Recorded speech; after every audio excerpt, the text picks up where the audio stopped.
everyone, Blossoms back. Welcome back to an episode of Top Dredge. I want to talk about something absolutely atrocious, and that's this piece of shit right here, the Leap Year Extravaganza Challenge. First of all, it's another challenge, okay? So currently, in a couple of minutes, basically in 11 minutes, when challenges refresh for me, I'm gonna have 7 challenges basically at my disposal to play. 1, 2, 3, 4, 5, 6, 7. Right? From the Veterans Challenge to the Extravaganza to the Year of the Dragon, etc., right? Super repetitive. It's just the same game mode against, bots. Look, it might be a little bit hypocritical for me to say that I don't enjoy repetitive gameplay because I play clubs every day for hours on end. But the difference between clubs and these challenges, in my opinion, is that I find clubs a little bit more entertaining for myself because I'm playing against real people. And I guess maybe this might be a personality trait of my own. I am an extrovert. I like knowing that I'm competing against people. I'm a competitive extrovert. So I like competing against real people. I like being in the same bracket as other actual human beings. So I get motivated to play clubs that way, to know that I'm actually racing against other players. But single player, to my opinion, so, although clubs is repetitive, at least there's that silver lining of I get to play other people. But like in single player, it's, in my opinion, it's the same thing over and over and over, and you are racing bots. Like, I know it might not be a big deal to some players, but for me, I like to know that I'm racing against Bob for one race, and then the next day I'm playing against, or the next race I'm racing against like a Garrett, then like an Ashley. But like, literally for single player, you're just racing against bot after bot after bot. It's the same bot for all I care. You're playing against a computer, and it's just not fun. There's no time to race against as well, because usually, Hutch is really lenient with these times. Like, I never feel like I'm in danger of losing a prize car, because you have basically 3 weeks to complete a special title challenge. Like, I don't mind. But anyway, I'm not a fan of challenges. Everybody knows that already, but that's not what we're going to talk about. We're not talking about just challenges in general. I want to talk about a specific challenge, the Leap Year Extravaganza. This thing is, oh my god, I cannot believe that they're actually doing this. Hutch is so desperate and greedy for money. This isn't even funny, man. So let us begin, right? To enter this event, you need to buy a ticket, and that ticket costs somewhere around the ballpark of $26 plus tax. Depends on what currency you have. So on BlueStacks, I'm running Malaysian currency, which is 140 Malaysian, which kind of equates to about $30 US. And if I play it on my phone or my iPad, which is connected to my iTunes store, which is an American iTunes store because I have an American credit card, then basically, it gives you a different currency. It gives you US dollars. So on that one, it tells me $26. Then you have tax. You have to counter in tax as well. So yeah, it's about the same. You're paying about $30, right, for a ticket. So let's see if it's actually worth it. All right, let's talk about Leap Year Extravaganza, if it's actually worth it, and why. I can tell you right now, it definitely isn't. It's a waste of your time. It's a waste of your money, and you shouldn't be buying this. Okay, so let's get into it. All right, ladies and gentlemen, let's get it started. So Leap Year Extravaganza ticket. What can you win? What are they telling you that you can win? 45,000 cash, 10 slots, 1 carbon fiber and 1 ceramic, and then 3 packs that guarantee you 1 card from each rarity. Well, the rarities being super rare, ultra rare, and epic, right? So those are your total amount of prizes when you add all those rounds together. Now, as far as I know, this isn't like a replayable challenge thing where you can win 15K 3 times in a race. It's just one time, one and done. Let's compare that to the Supercharge collection. Remember that? Like the Supercharge Expo, the battle passes, as we like to call them. It was about the same price. It was about $26 to $27 plus tax. And in those challenges, the rewards were 3 carbon fibers, 2 premiums, 40 slots, and 150,000 cash. So let's compare these two side to side. This is the one thing, Hutch doesn't want you to know how much you get from these two challenges side to side. They don't want you to know that. They don't want you to know that the Supercharge collection existed. Tiananmen Square never happened. That's what they're trying to do, I swear to God, okay? So let's put those prizes next to each other, okay? Leap Year Extravaganza, 45,000. Supercharge collection, 105,000 more you can get. You can win 150,000 cash. Right? Leap Year Extravaganza, you get 10 slots. Supercharge collection, you get 40 slots. Now, I think that this is absolutely scummy because when the Supercharge collection came out, there were less cars for you to collect in the game. Now, with the Leap Year Extravaganza, 4 updates later, there are more cars for you to collect in the game. Technically, when you have more cars, you should be giving out more slots because people are going to be collecting more cars. But what I see here is that when the game had less cars, they gave out more slots. And now that the game has more cars, they're giving out less slots. Yeah, this is some bullshit, dude. Now let's talk about packs, right? So Elite Beer Extravaganza gives you 1 carbon fiber, 1 ceramic. Supercharged Collection gave you 3 carbon fibers and 2 ceramics. And of course, the one thing that the Extravaganza has over Supercharged is that they give you 1 guaranteed super rare, which in my opinion don't matter. A super rare is nothing to me. I have over 1,000 in my garage. 1 ultra rare and 1 epic. Okay, 1 ultra rare, that's pretty good. I mean, it's fused material. Like, I see value in ultra rares. Epics, however, yes, you can say that I could put the same mindset and see that as just fused material. I don't want to see epics as just fused material, but the way the game is going, epics are just becoming fused material because everything is a Jerry nowadays. So that's your price differences, man. For the same price, you're getting 105k less. That's 3 ceramic packs worth of cash. On top of that, you also get 1 ceramic pack less. And you also get 2 carbon fibers less. My God. So let's talk about the one thing that Hutch is trying to double down on so much to make the Leap Year Extravaganza worth it in their mind to the players. And that is indeed the epic. They want you to know that you can get an epic from this challenge. The thumbnail for the challenge, it literally says epic right in your face. The final challenge, they're telling you, 100% epic. The epic pack is just purple. All of it is purple. Usually in the guaranteed epic pack, if you look in the frontier rewards, right, for the flags, the things that you have to get the stupid hexagons for, the epic pack would have a BMW M4 GTS on it, right? They took that BMW away so you could see more of the purple. So they know, yeah, you can get an epic. Epic is purple. That's supposed to be a good thing. Is the epic pack actually a good thing? Look, if you've watched my channel for a long time, you would know how much I hate that pack. There's a literal reason that when I do the flag challenges, I stop at silver and then I go back to bronze instead of going to frontier. I'm not going to spend 80 flags for a stupid hexagon, which I need to collect 5 for a epic pack. Because in my eyes, the epic pack is shambles. I freaking hate it. It is dog shit. Let me tell you why, okay? So, there are 557 epics. I've talked about this before, man. I made the entire video about the Jerry thing, but this is kind of like a Jerry part 2 episode. There are 557 epics in the entire game, non-prize. Okay, so these are epics that you can unpack right now as you're watching this video, okay? Epics are basically denoted between different levels, right? Ranging between 65 to 79. Now, everyone might have a different range of what epics they might like to get, but let's say we just talked about the numbers, okay? Obviously, there are some 69s out there that I like because, they might be Mercedes or Dodge, and there's a personal connection to me.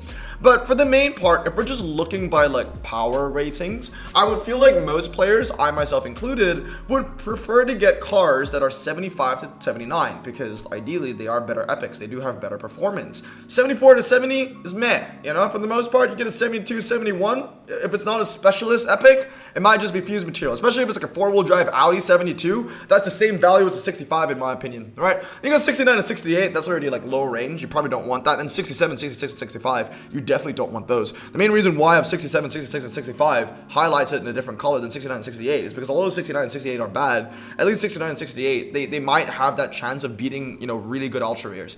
When you talk about 65s, 66, 67s, these are epics that are at risk of losing to cars like the Maxi Turbo, cars like the BMW M5, cars like the Citroen Visa, or even the Dodge Powerbox. It's not good. 65s, 66s especially, these are cars where they are at danger of losing to cars at a lower rarity. And I have to judge all these levels the same. Why? Because Hutch doesn't know how to balance their shit. And every single epic you get, regardless of a 79, a 72, or a 65, they all cost the same to upgrade. So if everything costs the same to upgrade, obviously you want the better stuff. Let me put it in a different kind of analogy for you, okay? Take every single epic level as a college in the United States, or just a college in general, okay? 79, 78, those are your Ivy Leagues. Harvard, right? You've got Oxford or Cambridge in the UK, right? And then 65 is freaking community college. Okay, if you went to community college and you're watching this video, I mean insult. But still, you can obviously tell, unless you have your head up your ass, you can tell that there is a genuine standard difference between Harvard University and, random Tacoma Community College or whatever, okay? Think about it this way. If every single college and community college in the US costs the same to enter, and it was the same requirements of entry Doesn't matter what your GPA is. Your GPA could be 2.5. You could get into Harvard or you could get into a community college. But what didn't change was that the level of education that you got at Harvard still remained as high as it is now, and the level of education you get at community college is, as low as it is now. Like, obviously, everyone's gonna try and go into Harvard if they cost the same as community college, if it provides the same amount of entry level as community college. Like, if you're telling me that I can join Harvard for a way better education with a 2.5 GPA than, like, the community college for 65, like, dude, there needs to be more balancing in between this. So what I'm saying is that, yeah, obviously people are gonna gravitate towards 7978s because they all cost 15 ultra rares to invest in anyway. So let's talk about 7965, okay? So 79, they're 31 cars. So 31 cars that you can unpack. 78, they're 27 cars. 77, 37 cars. And also by that analogy, by how badly I kind of explained it, you can tell that I did not go to Harvard, by the way. 76 has 32 cars. 75 is 37 cars. 74 is 29 cars. 73 is 25 cars. 72 is 30 cars, etc., etc., etc. Here's the thing. 65, Jerry has 91 cars. The majority, technically if you're going by percentages, the majority of cars that you're going to get from any RQ, you have the highest chance of getting 65, which is the number that you want the least, because 65s have the highest chance to losing to basically anything above it and cars below it as well. 91 cars, 66 RQ 66 has 43 cars you can unpack, which is the joint second highest number. 69 also has 43 cars for you to unpack. Like, the lowest RQs within the epic range has the highest chance of basically being unpacked. Is that what you want from a guaranteed epic pack? Do you want your odds to skew towards the worst cars? 69, 68, 67, and 66, and 65? Think about it this way, okay? Just between that range of your lower range epics, from 69 to 65, there's a 24% chance that you can pull a 66 or a 65. Think about it that way. There are 15 different RQs that you can pull from, but you have a 1 in 4 chance that you're gonna get the bottom two, 65 and 66. Moreover, there's a 43% chance that you can pull a 69 or below. Do you know how shit that is? You have a 43% chance at getting a sub RQ 70 car. That's a like, the thing is, right? Because this game is so terribly balanced. Anything below 69 is a car that people are just gonna see as fused material. And if you see this as fused material, then what is the difference of a freaking epic and an ultra rare? It's just fused material anyway. You really want to spend $30 for a 43% chance to get that shit? Really? Look, man, it's so stupid. Literally, the Leap Year Extravaganza is the same prices for worse prizes. It's the same thing for the Supercharged Expo. It's the same price as the Supercharged Expo, but it gives like so much less. And the one thing that they're trying to draw buyers in, this entire epic thing, is a freaking delusional scam. Like, dude, the epic pack is not good. Like, yeah, you might get a 79 or a 75. Congratulations if you do, but the odds are not in your favor, and that's one thing that you need to remember. So for me, I'm a pessimist when I play top drives. I don't think the odds are ever in my favor. So I'm never gonna get this pack. This pack is never gonna be an enticing pack to me. I don't like it. And that's why I've said this so many times before. It's so important for every car to be as close to equally as useful as each other. There are ways to make 65, 66, 67s as useful as 79s as long as they're easier to upgrade and utilize. But Hutch doesn't want to rebalance the game. We've seen their roadmap. The next rebalancing is a long road trip away. They have their priorities literally all in the wrong direction. It's terrible. Oh my god. So yes, like ultimately the Leap Year Extravaganza, in my opinion, is not worth it. It is a waste of your time. It is a waste of your money. And according to their blog post, the Leap Year Extravaganza levels are supposed to be hard. So, the Supercharged Expo challenges were not hard. You literally could play brain dead because you would just be playing like against commons. It's just getting the prizes quickly. But one thing I do want to counter is that I've already seen the levels for the Leap Year Extravaganza on Top Drives Records, and I'll tell you right now, the levels are not actually hard. They're actually very easy. So yeah, I mean, I guess that's a silver lining for those of you that may not know. You won't actually need, like, once you buy the ticket thing, you won't actually need a lot of cars to actually complete everything. They're actually relatively easy. As long as you have a decent amount of like commons and stuff, I think it should be okay because the RQ limits are high. And what I saw on Top Drives Records is that like you're racing against like commons and uncommons and stuff for the final few levels. If I remember correctly, if you go on Top Drives Records, I mean, I'll just show it to you right now. Yeah, I mean, I'll just show it to you right now. Like Leap Year Extravaganza. That's what you're racing against, like just rares, a couple of ultras. You can win with uncommons and rares and stuff. Like, I mean, it should be all right. I don't think it's that hard. As you can see over here, you're racing against like slick tires on gravel.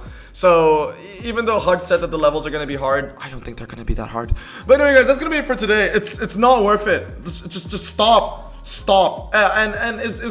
I'm glad to see. Well, actually, okay. I'm kind of glad to see that not a lot of people are paying into the bullshit. As you can see, Leap Year Extravaganza round 10, for example, has 85 views. Not everyone that is viewing the levels probably bought the ticket, but probably some people that are viewing probably bought the ticket and they want to see what it takes to beat the levels and stuff. So 85 views, yeah, that's not a lot. I mean, if you compare it to like a different challenge, for example, maybe Magnificent 7, maybe that might, yeah, 407 views, I guess a little bit more. But yeah, anyway, guys, that's gonna be it for today. Freaking boycott this challenge if you want to. It's not worth it. I hope you guys have a great day. Stay safe, wash your hands, and blossom out. Peace.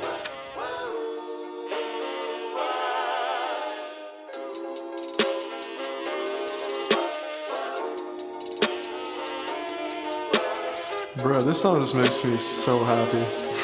Me too.